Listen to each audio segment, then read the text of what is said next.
Mari kita lanjutkan bahasan kemarin. Bismillahirrahmanirrahim. Amma ba'du faqad asyara alayya man la mangduhata li fi mukhalafatihi. Amma ba'du anapun ing dalem sause basmalah hamdalah. Amma ba'du anapun ing dalem sause basmalah hamdalah faqad asyar mongko teman-teman awak isyarah alaya ing atase ingsun sapa man wong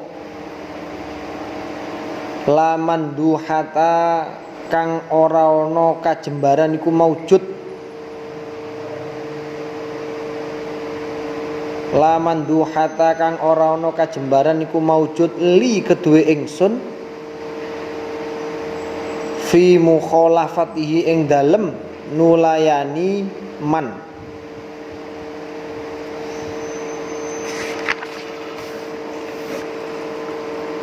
wala muzhila lan ora ana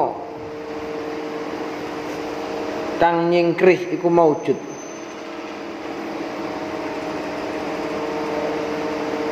illa muwafaqatihi kejaba marang nyocoki man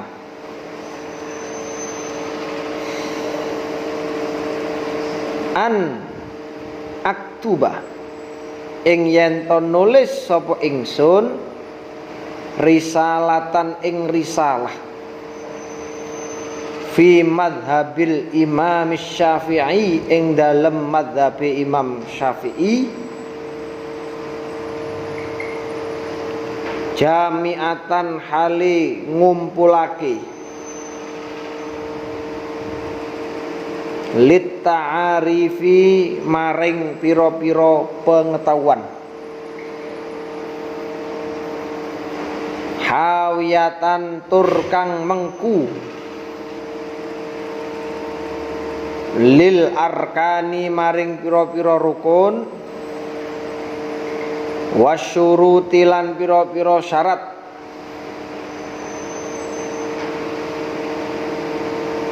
musawwiratan tur kang nggambarake lil anwa'i maring pira-pira macem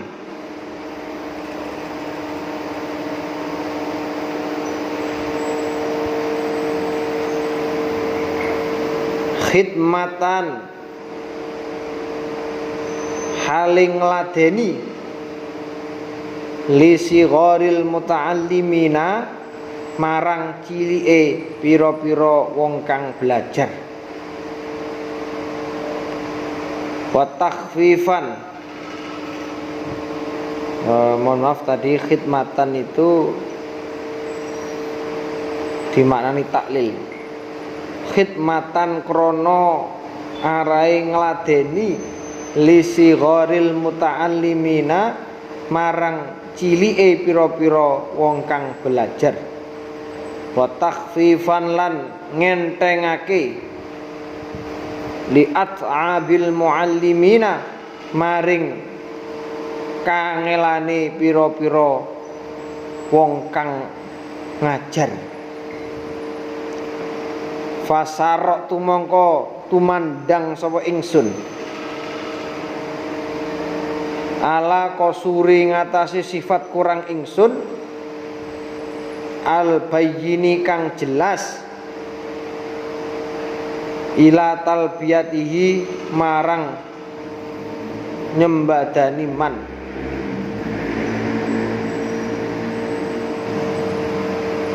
maksudnya talbiyah itu kan yo apa ya memenuhi lah ya marang nyembadani memenuhi permintaan man wau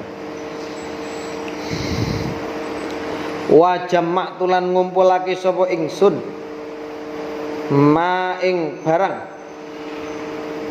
am kanani kang mungkinake ing ingsun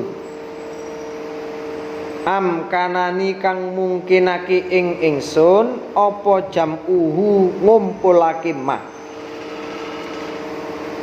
fi hadhil uraiqati ing dalem iki piro-piro kertas lembaran soal allati rupane hadhil uraiqat samaituha kang ngarani sapa ingsun ing allati ngarani al yaqutan nafis ing aran al yaqutun nafis fi madhhab Ibni Idris ing dalem madhabe putra lanange Idris ai Imamus Syafi'i. Wal ma'mulu tawi perkara kang den angen-angen atau bisa diartikan cita-cita minal muttali'ina saking pira-pira wong kang belajar iku ar-ridho ridhone pangeran wal ighdha ulan ngeremake amma saking barang laisa kang ora ana apa mah iku muta'ayyinal khata'i dadi nyotone kaluputan wa minal maulal iku saking bendoro ai Allah subhanahu wa ta'ala al isabatu utawi ganjaran wal qabulu lan den trimo. Jadi singkat cerita, muallifnya kitab Al-Yaqutun Nafis itu mengarang risalah ini, mengarang kitab ini tidak lain tidak bukan karena dorongan dan permintaan dari seorang ulama, entah itu gurunya atau masyarakat. Ya, karena di sini masih global.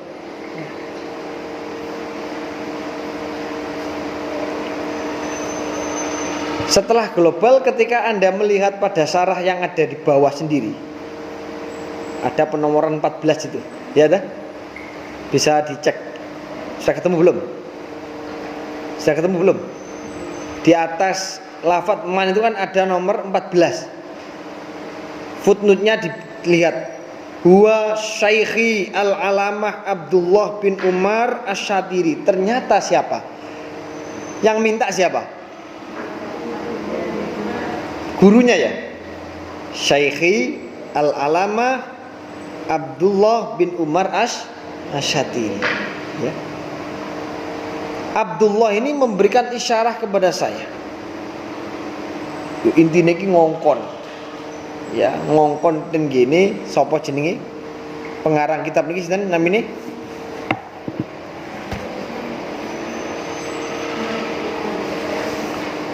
As-Sayyid Ahmad bin Umar Asy-Syatiri. Ya. Dia diminta untuk membuat sebuah risalah. Ya, risalah yang enggak panjang itu. Ya ini jadinya. Ya. Mengarang sebuah kitab yang berisikan tentang pengetahuan-pengetahuan. Lit-ta'arif tadi, jami'atan lit-ta'arif. Coba Anda karang. Ya. Sebuah risalah yang memuat berbagai macam pengetahuan, ya tentunya tentang hukum syariat. Pengetahuan itu nanti akan memuat rukun, memuat syarat, memuat anwa dan seterusnya. Ya. Jadi kamu karang kitab yang memuat berbagai macam pengetahuan dan di situ nanti juga diterangkan tentang rukun-rukunnya apa, syarat-syaratnya apa, ya misalkan sholat itu rukunnya apa, syaratnya apa, ya semacam itulah. Gambaran singkatnya itu begitu. Ya.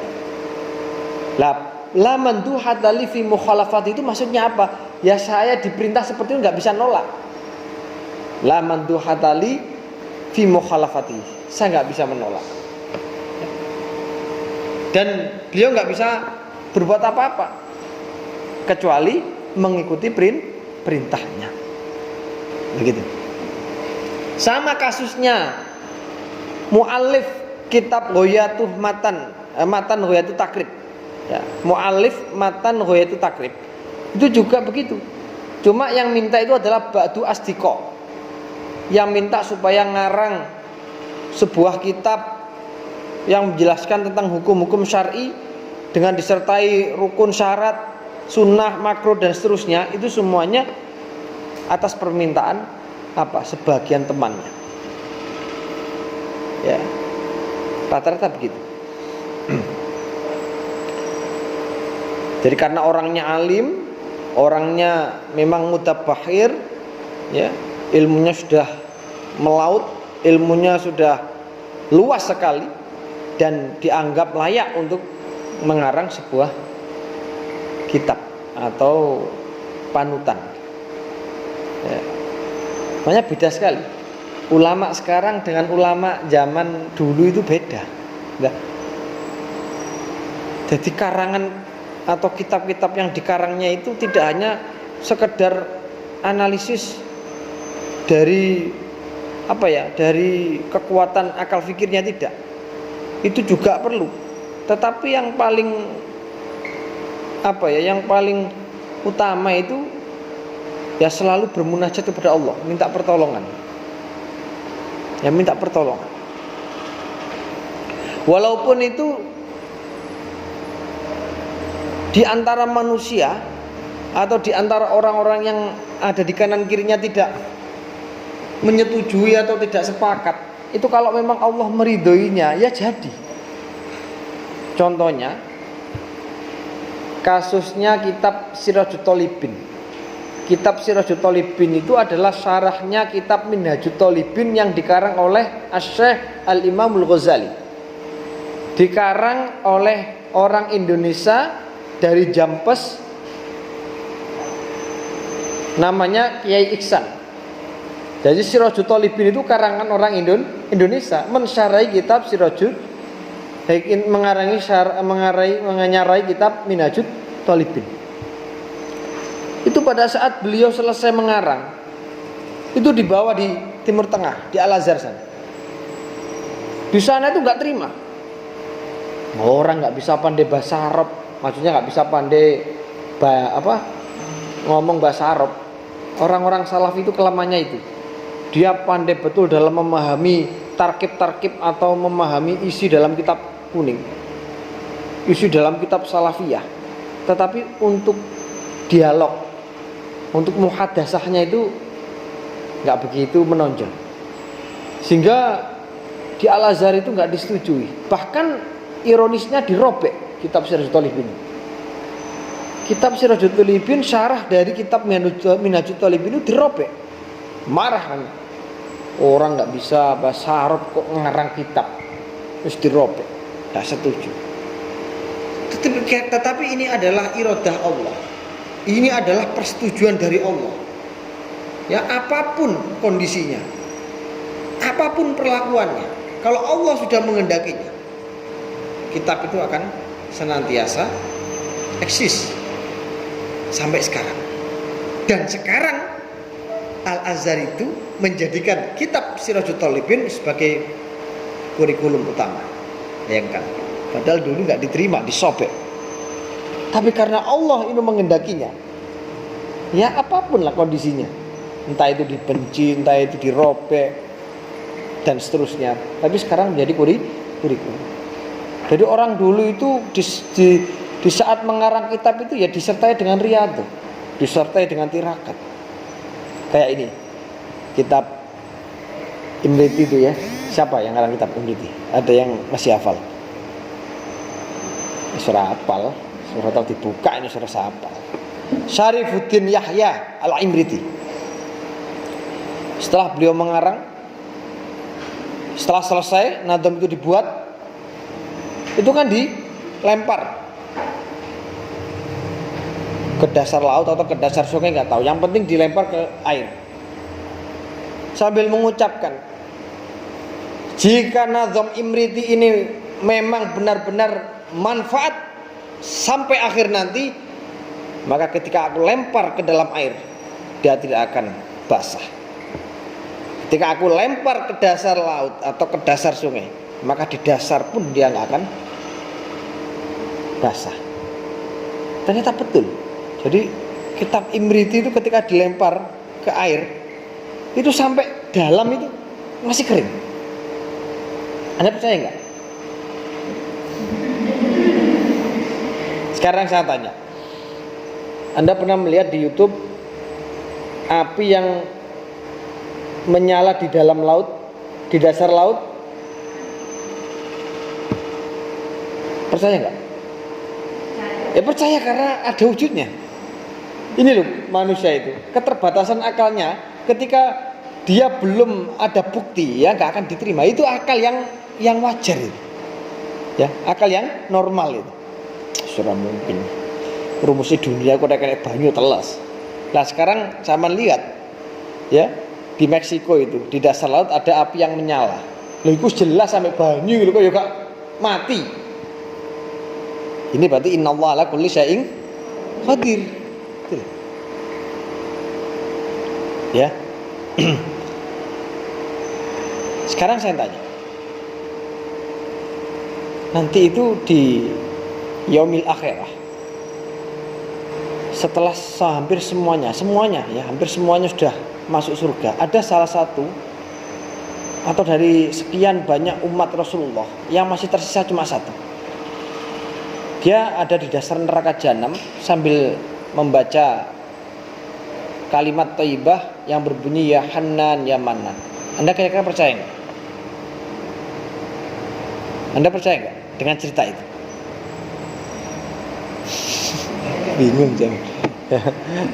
Itu ada seorang kiai yang membantah, cek kok ono nggone neraka kaya cek wiritan barang ono. Gitu. Lah sekarang saya balik. Kira-kira di neraka itu dimatikan atau disiksa? Saya tanya. Itu logis enggak? Logis enggak? Masuk akal enggak? Orang itu enggak mati di neraka. Ayo, enek wong diobong mati enggak? Padahal neraka niku cara dibanding genine nang donya, saren apa-apa nih. Sampai waktu itu Nabi Adam alaihissalam itu minta api supaya bisa digunakan untuk masak, digunakan untuk apa? Berapi-api. Itu kan sulit wong gurung enek api di dunia ini. Akhirnya apa? Malaikat Jibril disuruh ngambil abunya neraka. Dan itu harus dicuci dicuci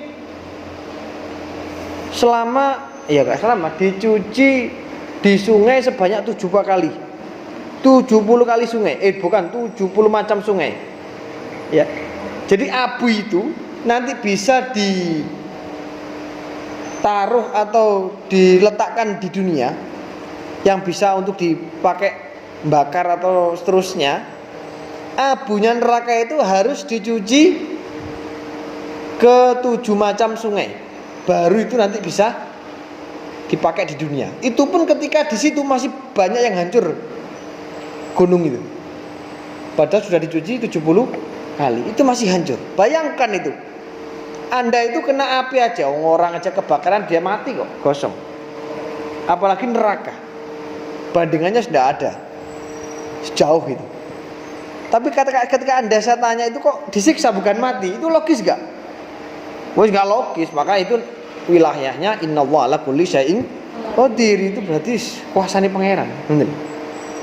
Nah ini kok ini wong bantah nanggunin rokok kok jane wong wiritan. Lha sak tak takoki nang neraka iku lho wonge mati ta disiksa. Yo jelas gak logis maneh. Wong nang neraka kok urip jian. Senajan kejet-kejet lho. Wong panas sih koyo ngono koyo gak mati-mati gitu. Ya. Ada yang mengatakan bahwa orang yang jatuh dari Shirathul Mustaqim itu kalau nanti dihitung lamanya sampai ke dasar neraka itu membutuhkan waktu 70 tahun. Satu harinya di akhirat itu sampai dengan 1000 tahun di dunia. Hitungan dewe. 1000 ping 70. Ayo, piro? Petong puluh tahun wir tok ya, wir sampai nang ngene dasar neraka. Wis makane ora usah kate dihitung. Apa ae afalullah iku penggaweane Gusti Allah ora usah dilogika, gak nutut tutuk sampean. Ya, wis ora nutut pokoke. Nggih. Nutut. Iku kok ngene, oh buktine ono kok. Lho. Nggih. Kadang-kadang orang itu karena terlalu mengandalkan logika, terlalu mengandalkan rasionalnya, itu sampai-sampai dia berpikir, lapo sih Gusti Allah kok ngongkon malaikat Jibril, gak mampu dah. Ayo. Ngono ku jek enek sing takok model ngono ku ya, saking kenemunan akale. Ya toh. Kelihatan betul dia menuhankan akalnya itu ya. Lapo sih kok lar gawe Gusti Allah kok nguwehi wahyuhe kok kate ngongkon malaikat Jibril, gak iso dhewe ta? Loh, itu kan yo keliru pemikiran seperti itu. Gusti Allah iku maha segala-galanya. Ora usah kate polongane menungso, ora usah kate bantuane menungso sapa ae malaikat jin. Beres kabeh. Cuma Gusti Allah iku tahu diri. Mosok tak anjai kabeh sawangane arek-arek di dumi. Mau didumi tugas ya toh. Kok sawangane tak ayahi dhewe, otoriter berarti Gusti Allah iku. Kan ngono ya. Nah, otoriter kan juga baik, itu juga Gusti Allah. Sama, Gusti Allah itu memang ya luar biasa itu. Jadi ketika ada waktu zaman Nabi Musa itu diserang atau mengalami musim paceklik, lama banget nggak hujan-hujan. Kemudian Nabi Musa ini munajat, ya Allah, sebenarnya ada apa sih? Kok sampai daerah kami ini mengalami musim paceklik yang panjang sekali? Diduduki oleh Gusti Allah. Musa, kowe tak kandhani. Kowe nglakoni salat istisqa, mbok ping 1000 ora bakal tak dukno udan. Itu ada ceritanya. Nggih. Kowe nglakoni salat istisqa iki lho ya, umpama sedina ping 100, terus sampean lakoni ping 1000 ora bakal tak weni udan. Kaget lho ki ngopo Gusti? Soale enek umatmu sing gak rukun. Lho, lha wis. Umatmu iku padha geger. Umatmu iku padha bengkeran. Situk nglokno kono, kono nglokno kene. Wis pokoke ora akur. Ya iku sing dadekno bencanane alam. Wah akhirnya ki Nabi Musa niku nek kereng. Pun Gusti jenengan sanjang mawon sinten tiange kok antemane. Tapi Gusti Allah kan enggak. Engko rek tak omongno berarti aku ngrasani. Wis rasane ngono. Iya kan? Aku Gusti Allah iku jlimete ngono wis. Ngene Gusti Allah ngandani. Wah kan sing protes lho Gusti Allah ngrasani itu lan. Amel-amelan yo. Gitu ya. Enggak disebutkan sama Allah. Enggak saya sebutkan Musa. Wis tak apa wis saiki kongkonan kabeh rukun. Aku ora gelem nuduno situk-situke ora. Lah kira-kira Gusti Allah ku romo gak? Wong sing ngono ku romo gak? Ya mesti jelas ero. Tapi lha kok gak diomongno karo pangeran. Ya iku mang lho, mengajarkan kepada manusia ojo gampang ngrasani wong. Ngono lho. Ya ta? Masih napa? Gusti Allah niku ngongkon-ngongkon malaikat Jibril. Jibril ayo saiki nang ngene Muhammad. Iki kowe ana wahyu ajarno iki. Jibril kok kancarono Muhammad Isra Mi'raj. Nah, ngono ku harus diambil hikmahnya. Ojo kok terus Gusti Allah iku lha opo sih kok ngongkon-ngongkon kok gak iso dhewe gak ngono. Ya, kita ambil bahwa Allah itu mengajarkan kepada manusia agar tertib administrasi. Ya, apa tertib administrasi? Ya iku sing bagian iku ya iku. Sing bagiane ngowahi rezeki ya malaikat Mikail. Ngoten nggih. Umpama Gusti Allah dhewe sae iki sawon. Lah apa gunane Gusti Allah iku napa nyiptakno malaikat Mikail iku ya aku digawe ngono. Bener. Komen-komen iku nggih di dalam Quran kan ada limanil mulkul yaum. Ya gitu ya. Ada kan? Nanti cari ayat. Jadi ketika nanti semuanya dimatikan sama Allah. Ketika semuanya makhluk itu mati. Ruh mati kabeh wis gane wong. Iku kan Gusti Allah berseru di semua alam. Limanil mulkul yaum. Siapa yang dulu mengatakan raja? Siapa yang mengatakan dulu penguasa? Mana orangnya? Hari ini tidak ada orang yang semaur kau orang sing komentar. Itu dalam Quran kan limanil mulku ya. Sopo ben sing ngaku raja, sopo ben sing ngaku penguasa. Fir'aun di, Abu Lahab di, Abu Jahal di. Ora enek suarane blas. Ketika di Yaumil Fatrah. Nah, Yaumul Fatrah itu adalah hari tenang. Tidak ada kehidupan sama sekali, hanya Allah yang ada. Ini harus yakin. Menungso kula tambah nemen wis lemah nemen menungso niku. Mumbule gak iso, ngilange gak iso, jatuh jin. Jin iku iso ngilang, iso mendo-mendo. Ya. Nah, cuma kan pasti manusia punya kelebihan, ya. Apa? Wattini wazaituni wa turi sinina wa hadzal baladil amin laqad khalaqnal insana fi ahsani. Itulah kelebihan kita. Allah menjadikan manusia itu sebagai makhluk yang memiliki bentuk yang paling sempurna di atas di antara yang lain. Juga dibekali akal.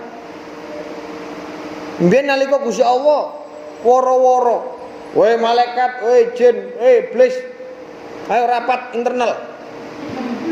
Dijak rapat kan gitu. Mari ini aku duwe program. Ya, program yang besar akan aku ciptakan yang namanya manusia. Tukuk ndi? Tukuk tanah. Ya. Gusti Allah muni ngono kan malaikat sakjane kok gremeng. Gitu? Malaikat kan gremeng. Menungso kok gak rusak tok nang dunya iki. Ya pun. Lha sampeyan ndelok nang di Quran kan ngoten sih. Terus dijawab kali kok kowe iku lho ora ngerti. Saya itu mengerti apa yang belum kamu mengerti. Akhirnya kan minta pengampunan. Malaikat lho Yusuf protes barang kesini. Ini rada gak trimo. Gusti Allah ndadekno menungso iku rada gak trimo. Iku menungso iku semene kaken geger. Mereka akan sering mengalirkan darah ya, nyaprang. Dalam Quran kan begitu. Ya.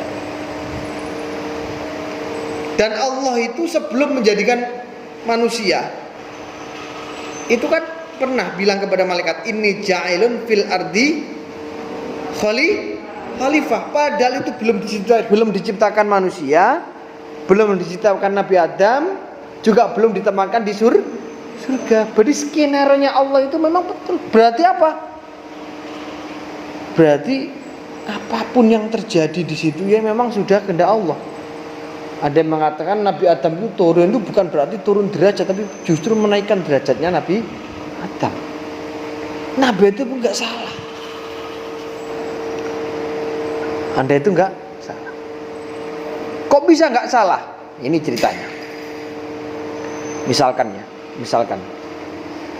Misalkan ada di sini santri yang senengane bujukan, bolak-balik bujuk pokoknya. Wis gurune ya dibujuk, ya ustati dibujuki. Gitu. Kemudian Anda bilang kepada saya, "Ustaz, saniki jenengan ditimbali abah." Padahal kalau ngerti rek sampean iku pembohong. Sampean ngerti, kalau ngerti rek sampean iku bujukan. Tapi apa saya harus klarifikasi? Enggak, karena saya begitu takzimnya kepada abah, maka saya enggak perlu klarifikasi, langsung saya budal. Padahal sejatinya dia yang bujui. Ya. Realnya segini. Misalkan Pak Jokowi sedang di makam hewan. Kemudian ada orang yang kasih tahu kepada sampean, Anda sekarang ditimbali, santrinya Mbak Asalma ditimbali Pak Jokowi. Padahal cuma tahu kalau orang yang mengasih tahu, memberikan informasi adalah orang yang pembohong. Apakah Anda lalu klarifikasi? Klarifikasi enggak? Enggak usah kan? Karena begitu mulianya. Sama seperti apa Pak Khalid? Ustaz, ngapunten sak menika dipun timbali apa? Saya nggak usah klarifikasi padahal tahu Anda itu pembohong. Temen dah, kan enggak? Langsung saya. Itu saking takdirnya saya kepada apa? Begitu juga Nabi Adam begitu. Jadi iblis itu bilang, Nabi Adam, ya Adam, saya kasih tahu ya, demi Allah loh, dia itu bilang begitu, wallahi, bahwa pohon khuldi itu adalah pohon kekekalan. Demi Allah loh, bilang demi Allah itu. Jangan, nggak usah Nabi Adam klarifikasi. Kenapa? Karena orang yang sudah mengatakan wallahi berarti orang yang benar-benar serius. Dan itu bukan karena dia nuruti iblis. Karena apa? Karena takzimnya kepada Allah. Karena iblis sudah menggunakan kalimat wallahi, demi Allah. Nabi Adam, pohon khuldi itu adalah pohon kekekalan, pohon atau buah yang sangat baik untuk kedua kalian. Tapi itu adalah pembohong, gitu ya. Dan Nabi Adam nggak sampai klarifikasi. Kenapa? Ya karena dia satu sudah mengucapkan kalimat wallahi, dan itu gak sembarang orang bilang begitu. Dan yang kedua karena takzimnya Nabi Adam kepada Allah, sehingga gak perlu untuk mengklarifikasi iblis itu. Nah, salah gak seperti itu? Salah gak? Gak salah, itu loh. Iya kan? Nah, itu harus tahu, harus diluruskan cerita itu. Ojo terus ngelok Nabi Adam coromben kak mangan buwan aku ya dhewe nang surga ya. Ojo muni ngono. Kok sawangane sampean niku mengambil kitabkan Nabi Adam zaman niku. Gitu. Oh sawangane niku Nabi Adam keliru tok ae mboten. Nah sejarahnya harus diluruskan gitu ya. Jangan sampai terus enak-enak nang swarga ngene iki boleh nglewati siratal mustaqim, nglewati yaumul hisab, nglewati wis bareng mati. Akeh mati bareng ya. Nah macam-macam ya. Ya memang itu adalah skenario-nya Allah yang harus kita terima. Dan semuanya itu pasti ada hikmahnya. Ya, itu biar tidak salah paham terhadap kisah atau sejarahnya Nabiullah Adam alaihissalam. Kita lanjutkan. Cek suwi sih. Saya baru kesini. Setelah ini kan nggak ada agenda kan nih? Nggak ada agenda ya? Ada agenda nggak? Sekali ngaji ya. Tapi suwi Ustaz ngaji suwi pegel aku. Enggak. Ya. Muqaddimah ai hadhihi muqaddimah utaiki mertelake muqaddimah pendahuluan. Iklam rosiro annahu sak temene kelakuan iku yambahi sayukjo likuli syari'in keduwene saben-saben wong kang ngawiti belajar fi fannin ing dalem fan ilmu apa aya arifa yen to ngawruhi sapa kullu syari' mabadi'ahu ing pira-pira dasare fan al asyrata kang 10 wa ya haliutawi asyarah iku haddu hate hat niku definisine fan wa maudhu'uhu lan sasarane fan wa faidatuhu lan faedahe fan wa masailuhu lan pira-pira masalahe fan wa wasmuhu lan jenenge fan wastimdaduhu lan pengalapane fan wa hukmus syari'i lan hukume syarek fihi ing dalem fan wa nisbatuhu lan nisbate fan ila sairil ulumi marang sekerine pira-pira ilmu wa fadluhu lan keutamaane fan wa wadi'uhu lan pengarangi fan wal fannu tawi aran fan alladzi rupane fan nahnu kang utawi kita bisa dadi kelawan bebenerane alladzi iku al fiqhu faqih iku fahadduhu iku niku khabare wal fan mang iku fahadduhu mongko utawi definisine fan ya faqih ku mang maksude iku al ilmu bil ahkami kelawan pira-pira hukum asyariyati kang bangsa syarak al amaliyati kang bangsa ngamal iku ya bangsa dilakoni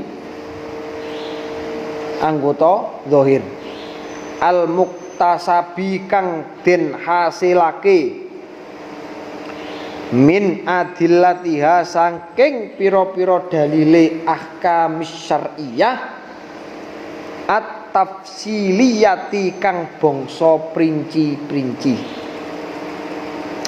wa maudhu'uhu tawi sasarane fan iku af'alul mukallafina penggawaene pira-pira wong mukallaf wa faidatuhu tawi faedahe fan iku imtisalul awamiri anut pira-pira perintah wajtinabun nawahilan ngedoi pira-pira larangan wa masailuhu utawi pira-pira masalah fan iya ya masailuh iku al qadaya pira-pira hukum allati rupane qadaya tutkaru kang wis den tutkaru kang ding tutur apa allati fihi ing dalem fan wasmuhu tawi arane fan iku ilmul fiqhi ilmu fikih wastimdaduhu tawi pengalapane fan iku minal kitabi saking Al-Qur'an was sunnati lan hadis wal ijma'i lan kesepakatane ulama wal qiyasilan qiyas wa hukmu syar'i utai hukume syari' fihi ing dalem fan iku al wujubu wajib al ainiyu kang bangsa ain fima ing dalam barang tatawakofu kang dadi kandhek alaihi ngatasi ma apa sihatul ibadati sae ibadah wal muamalati lan muamalah wal munakahati lan pernikahan wal wujubul kafaiyulan wajib al kafaiyu kang bangsa ngalap cukup fimain dalam barang zada kang luweh apa ma ala dzalika ing ngatasi mangkunu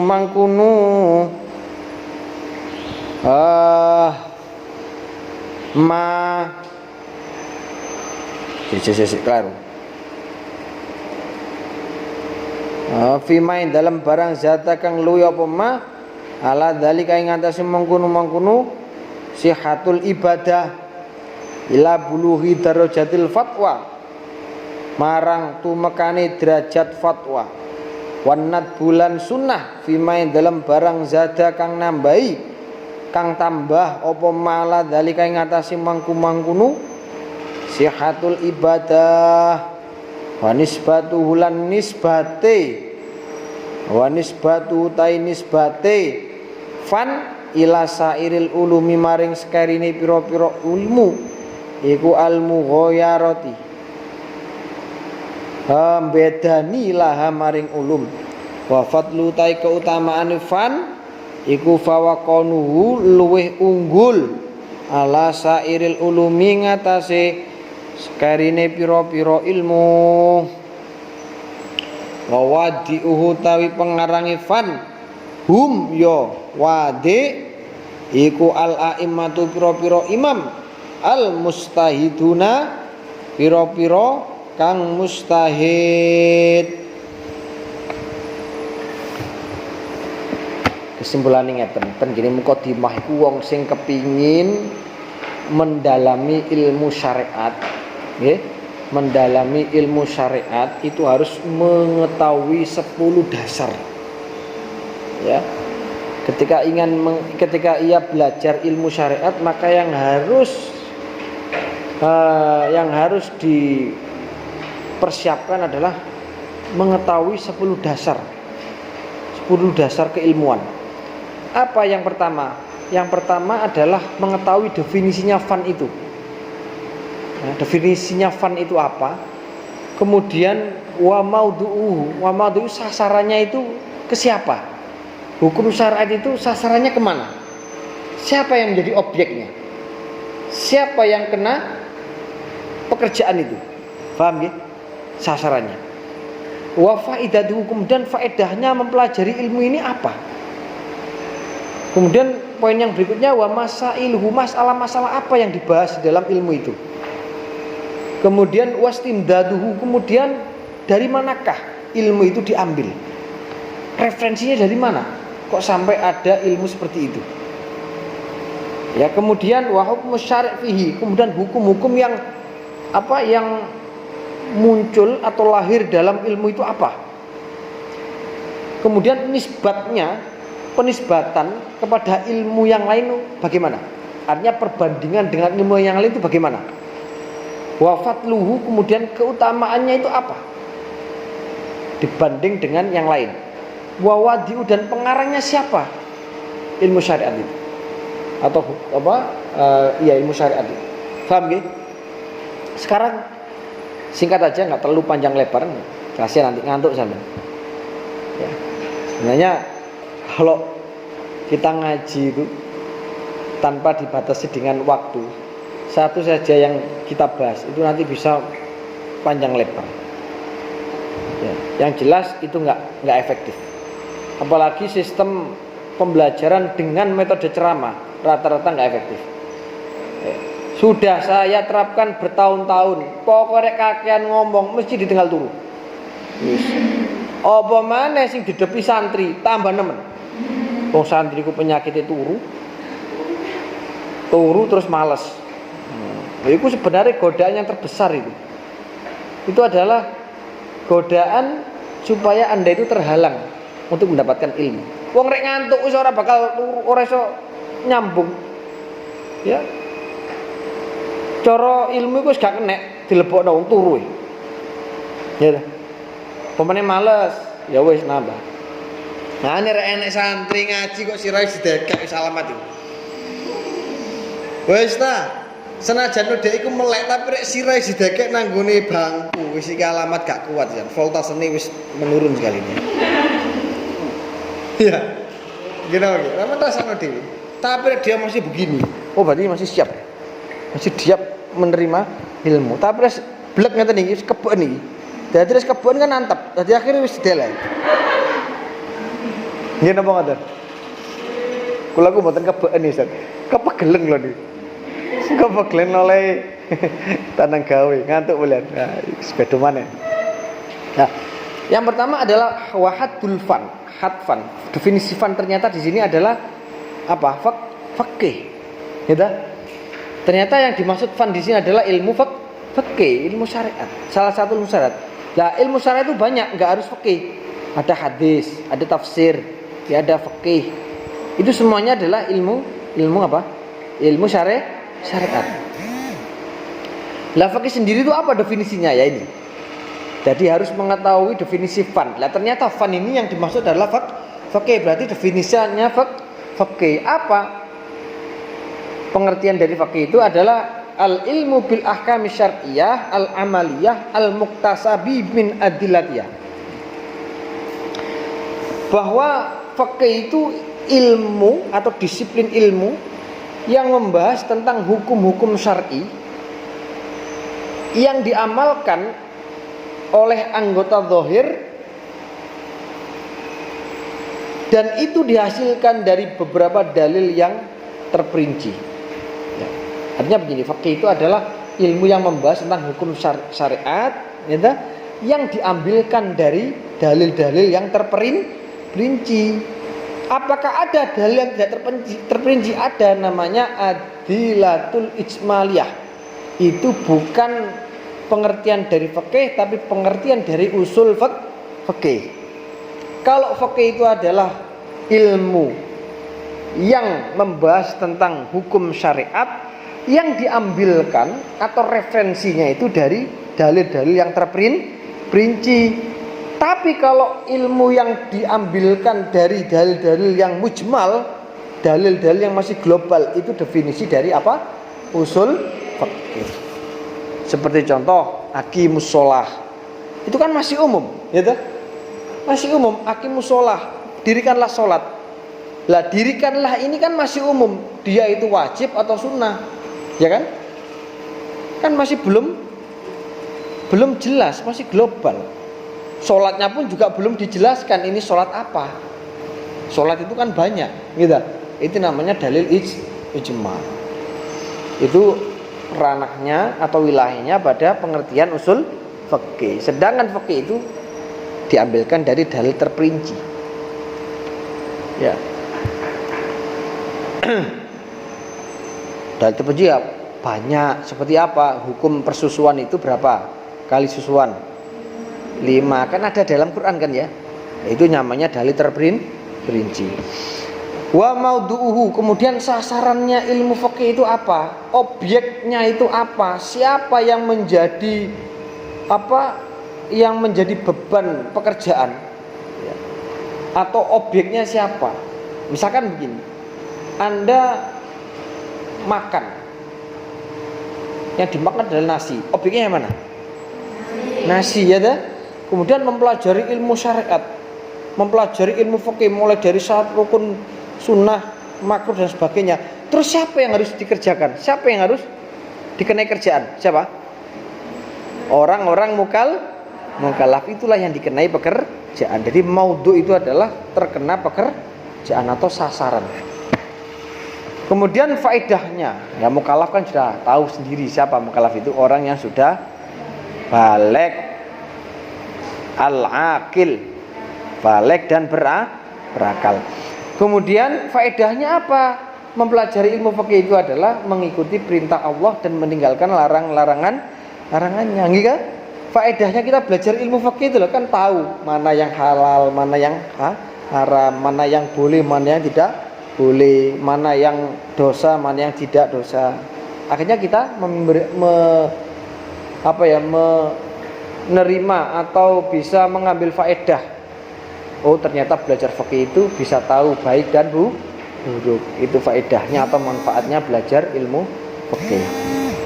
Kemudian wa masailuhu, kemudian masalah-masalah yang dibahas itu apa? Yaitu hukum-hukum yang akan diterangkan nanti. Ya. Kemudian wasmuhu, ilmu fikih namanya adalah ilmu fikih. Dan ilmu fikih ini lahir bukan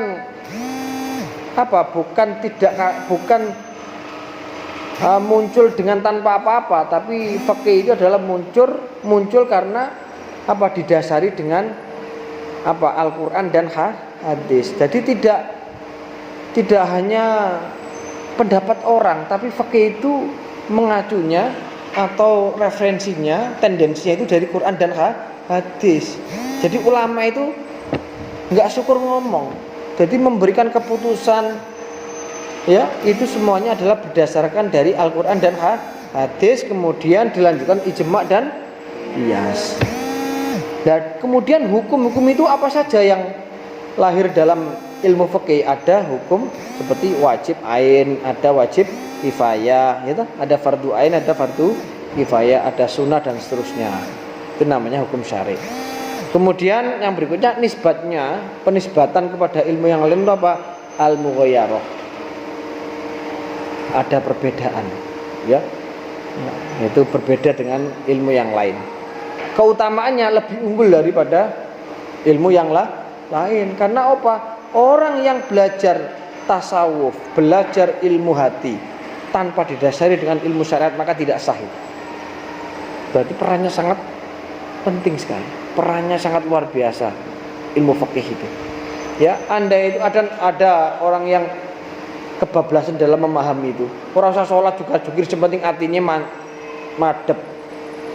Ada teman saya itu satu kamar nggak pernah sholat, pokoknya longgo eling insyaallah wis danggup sholat. Wah, sesat ya. Dolun nomu dilun ya, sesat dan menyesatkan kamu. Ya. Pakai kalung salib. Katanya sepenting hati ini madep. Loh lah syariatnya gak ditoto. Orang kan mesti melihat, oh ini bukan Islam, kamu itu pakai salib kan ya. Ya, artinya kita itu hablum minallah dijaga, hablum minannas juga dijaga kedua-duanya. Kemudian yang terakhir, siapa pengarang ilmu fikih, yaitu al-imam yang berstatus atau punya gelar mujtahid. Siapa mujtahid? Itu orang yang mampu beristihad sendiri dengan kapasitas intelektual keilmuan yang dimilikinya. Itu namanya mujtahid. Nah, Anda sih bisa daftar jadi mujtahid. Apakah saya ini mampu? Itu pertanyaan dalam hati Anda. Mampu gak saya menjadi mujtahid? Sampai ila yaumil qiyamah masih terbuka pintu pendaftaran mujtahid. Tapi apa ya iso? Mujtahid itu banyak syaratnya. Hafal Quran, hafal hadis berapa ribu, kemudian bisa mentakwilkan hadis, bisa mentafsirkan hadis, bisa mentakhrij hadis. Orangnya adil, adalah. Ya sangel. Wong gak ngrasani gatel lambene kok. Ya. Kok pindah jadi mujtahid gitu ya. Keilmuannya juga memadai.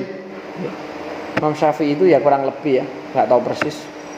Dia mengatakan IQ-nya 400. Di atas rata-rata. Kita 100 saja masih naik turun gitu. Kadang ya lupa, kadang ya sama. Tapi mereka luar biasa. Udah, mungkin hanya ini yang saya sampaikan ya. Ada yang ditanyakan? Nggak ada ya. Besok kita lanjutkan minggu depan. Insyaallah Anda nggak pulang nggih. Rapid test mana sampai nggak pulang. Nang kene ya di karantina, kon di karantina. Seksa mulai mangan wedhus nang kene ae. Rek oleh kan. Rek gak oleh. Tuku dhewe. Ya. Mari kita akhiri dengan bacaan suratul Fatihah. Mudah-mudahan ada guna manfaatnya di dunia wal akhirat. Al-Fatihah. Amin. Pertanyaan mohon maaf. Assalamualaikum warahmatullahi wabarakatuh.